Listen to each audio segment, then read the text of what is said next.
Michael, more than 40 years at this theater. You started out a little rocky, now you're way down the road. When you look back, can you believe you spent more than 40 years at Goodspeed? No, it actually, the time has flown so fast. But life flies by, you know. Well, if you're having a good time, it doesn't make any difference. Time is immaterial. Why are you good at what you're doing here? Well, Be honest. What have you made work here that keeps you here? It's a very good question. I know initially I started out when it was very small, and I grew with it.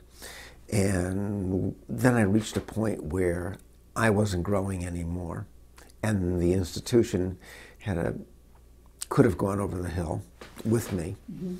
And I had a wake-up call one day. Which was? That I don't think I'm doing it right. And I went to the Yale School of Management, and I got some help from an industrial psychologist. And who told you what? Who told me that I had to let go. It was no longer a country store. I could no longer run it as a proprietorship. I had to think bigger and let loose and let it go. And so you're a control freak a little bit? No, I was some people called me a benevolent dictator, some people called me a martinet, one guy called me the Holy Terror of theater in East Haddam, Connecticut. That was after I called him the Holy Terror on Broadway. All right, so it was tit for tat. Okay, all right. And I came back here, and it took a long time to understand that I had to trust others and they had to trust me. And so I began to operate on a little bit different basis. I said, if you mess it up, I used a different word, but if you mess it up, first place to come is my office and say, hi, I screwed it up. And I have only two things I can say. How may I help you? And let it go. When you took 6 months for the entire group that reports directly to me to agree to that. And then it became a well-oiled machine? Then it became every man and woman blossoming, and talent that I never knew existed, rising to the surface. And there was no fear factor anymore. It was wonderful. So is it, you do a show, the show leaves. The show comes in, the show leaves. Is it different every time though, or is it formula? It's different every time. There are a lot of things that we do because we do it well, and there is a machine behind it. But what we do is we're pastry chefs. And, really? Yeah. And the structure of the cake itself is the structure. I mean, there's a lot of support. You know, we have all the right amount of ingredients. We have all the right amount of personnel behind everything, and everyone knows their job. And then the confection on top, the frosting, the decor changes from show to show. When did you know, and maybe it was Annie, and I don't want to put words in your mouth, that this place was really going to be something to do the Great American Musical and send it on its way to Broadway? I don't think I ever really knew it. So there was never this eureka moment of you're standing back thinking, now we got it? No. Because every 13 weeks, it's almost like a TV cycle, you know. Every 13 weeks we have to come up with, well, it's even less than that now. We do 6 projects a year, and we have to create 6 new products every year from scratch. How daunting is that? It's unbelievably daunting. And the result is that you can never sit back and say, hi, eureka, we've made it. So as a kid, you were in commercials once upon a time, right? Back in Chicago? Yeah. When commercials were done live. Which they need to be again, I think. And you said, and I read a People magazine article on you that goes back to the 70s. Have you read that in a while? No. Okay. So you said you weren't good in front of the camera as much as behind?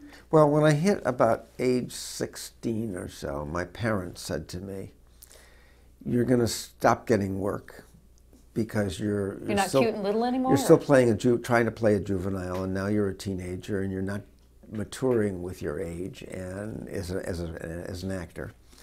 And of all things, two things happened to me. One, the Board of Education in Chicago had a radio station, and I became one of the select few kids who worked at the radio station. And we did everything. We were acting in shows. We were running technical. We were board operators in the control room. There were about 40 of us, and we just had a great time. And there were a lot of professional people around us also. And then in my junior year in high school, Junior Achievement decided they were going to have a television production company. And at the ABC O&O in Chicago, it was then WBKB, it was Balvin and Katz's television station. We produced a weekly television show for 2 years.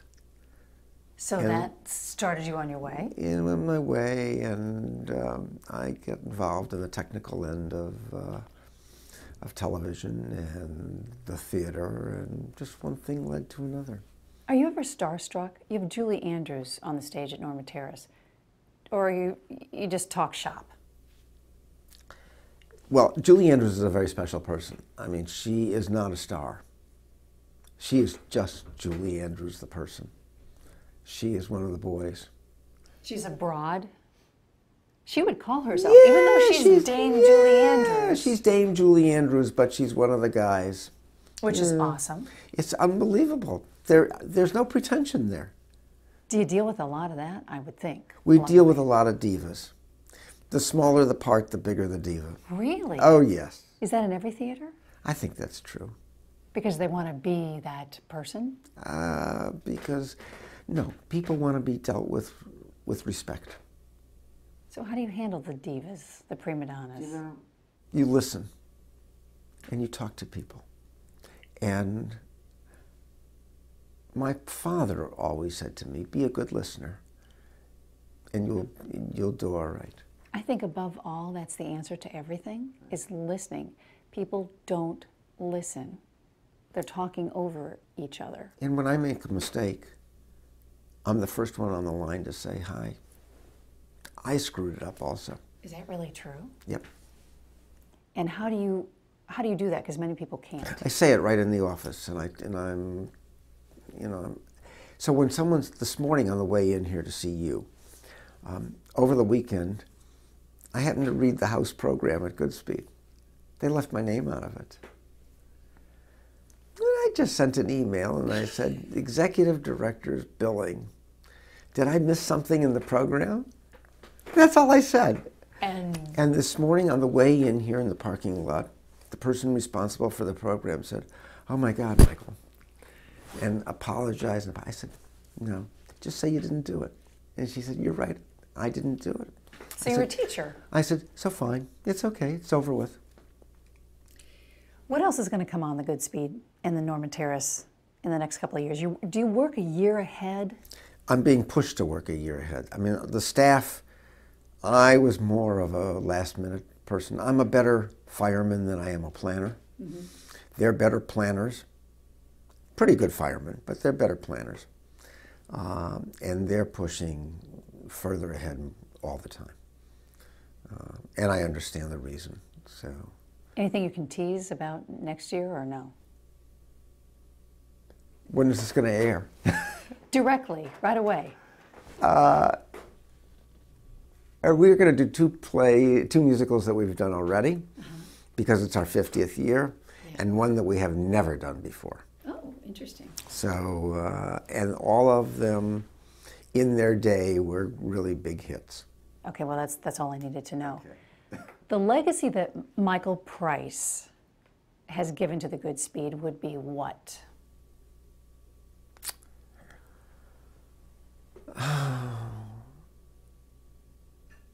I think that we in Connecticut produce good theater. So it's not what Michael Price has done, it's what Michael Wilson at the Hartford Stage, or Gordon Edelstein at Long Wharf, or Arvin Brown at Long Wharf, or George, oh God. He'll know, don't worry. At the O'Neill. Anyway, you know, it's what everybody in this I was going to say in this town, because it's a small state, and it has more theaters per capita than anywhere, more professional theaters than any other state in the country per capita.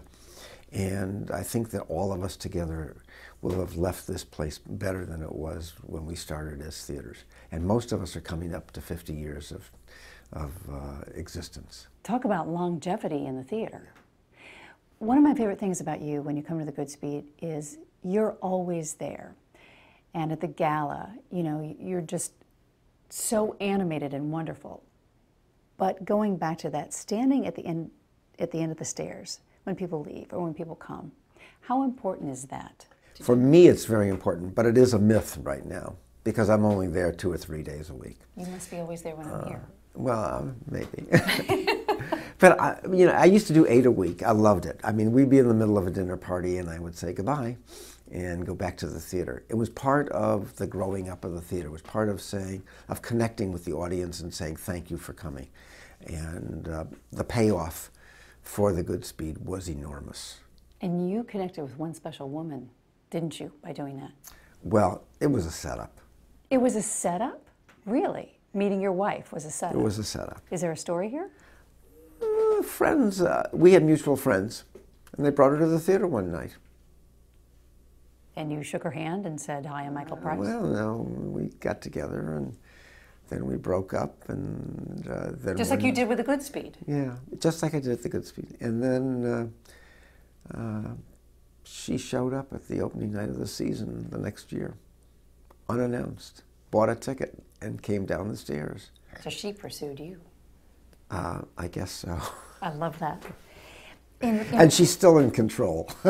Which is even better. So just to wrap this up, as you go out and you talk about Goodspeed on Broadway in LA or wherever you are, what is the elevator pitch about the Goodspeed? It's a special place. It is a vertical, if you talked about it in terms of industry, it's a vertical operation.